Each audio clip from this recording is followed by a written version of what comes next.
दर्शको, आता पाहणार आहोत एक विशेष बातमी।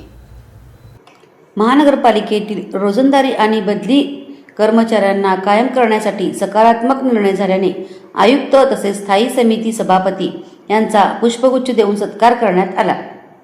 गेल्या अनेक वर्षापासून प्रलंबित असलेल्या प्रश्नावर सकारात्मक तोडगा काढण्यासाठी महापौर, पदाधिकारी आणि आयुक्तांचा मोठा वाटा आहे, अशी बाजू कामगार नेते अशोक जानराव यांनी मांडली।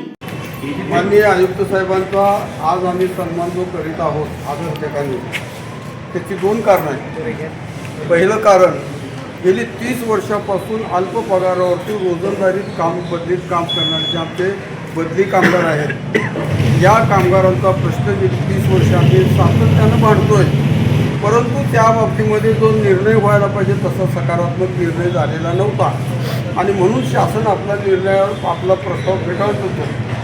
परंतु माननीय आयुक्त साहेबांना 6 तारखेच्या माननीय महापौरांनी घेतलेल्या बैठकीमध्ये ज्या घटना आम्ही सांगितल्या त्याप्रमाणे सर्वांचंच एकमत झालं आणि खऱ्या अर्थानं त्या दिवशी मायेच्या ममतेनं माननीय आयुक्त साहेबांनी प्रस्ताव तयार केला आणि या प्रस्तावाला आता कुठल्याच प्रकारचं चॅलेंज होणार नाही असा प्रस्ताव तयार करून स्थायी समितीकडे पाठवला आणि त्या स्थायी समितीनं त्याला काल मान्यता दिली।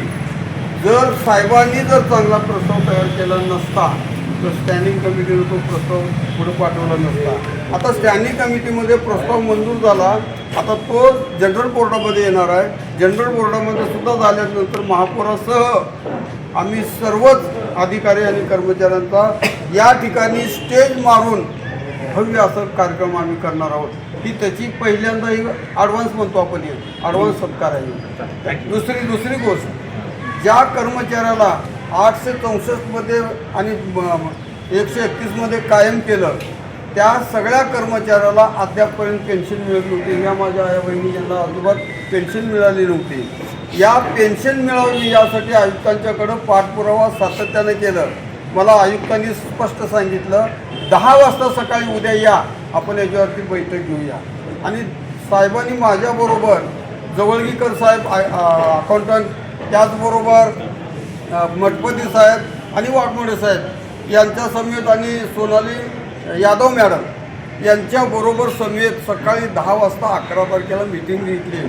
त्या मीटिंगमध्ये साहेबांनी साधक बाधक चर्चा केली, मी त्यांच्यापुढं सगळी कागदपत्र सादर केली आणि ते सगळं बघून झाल्याच्या नंतर आयुक्तांनी या लोकांना पेन्शन देण्याचं तत्वतः मान्य केलं आणि त्यामुळं या लोकांना एक फायदा झाला। एवढंच नाही तर या लोकांना कशा पद्धतीने कुणी यामध्ये शिल्लक राहू नये, कुणी यातनं वंचित राहू नये म्हणून आयुक्तांनी 4 लोकांची कमिटी नेमली। त्यामध्ये अध्यक्ष म्हणून जवळगेकर साहेब यांची अध्यक्ष म्हणून निवड केली, सोनाली यादव, त्याचबरोबर उपायुक्त मठपती साहेब आणि वाघमोडे साहेब या 4 लोकांची समिती करून त्यांच्यावरती 1 महिन्याच्या आत हा अहवाल त्यांनी द्यायचा। यामध्ये कुणी शिल्लक राहिला नाही पाहिजे, वंचित राहिला नाही पाहिजे, अशा पद्धतीची भूमिका आयुक्तांनी खरोखरच आमच्या कल्याणाची घेतलेली आहे आणि त्यामुळं आयुक्तांचा आम्ही शतशः जरी सन्मान केला तर तो कमीच आहे। पण आज आम्ही ह्या छोटेखानी करत आहोत, याबद्दल आयुक्तांचे मनापासून आभार मानतो। स्थायी समितीच्या सभापती सौ रंजिता चाकोते यांचाही सत्कार करण्यात आला। येत्या 18 ऑगस्ट रोजी होणाऱ्या महानगरपालिकेच्या सर्वसाधारण सभेत महापालिकेतील रोजंदारी आणि बदली कर्मचाऱ्यांना कायम करण्याबाबत मंजुरी देऊन तो प्रस्ताव त्वरित शासनाकडे पाठवण्यात येणार आहे। एकंदर महापालिका पदाधिकारी आणि प्रशासन यांच्यात एकमत झाल्याने 201 कामगारांचा प्रश्न लवकरच मार्गी लागून कायम पदावर नियुक्ती होणार आहे। प्रशासन आणि पदाधिकारी यांचा सकारात्मक दृष्टिकोनामुळे कामगारांमध्ये आनंदाचे वातावरण आहे। यावेळी गौतम नागटिळक, बाळू शिंदे, सचिन आवारे, अमर सोनकांबळे, राजाराम लोखंडे, दत्ता डावरे, दीपक वाघमारे यांच्यासह महिला कर्मचारी तसेच इतर सदस्य मोठ्या संख्येने उपस्थित होते।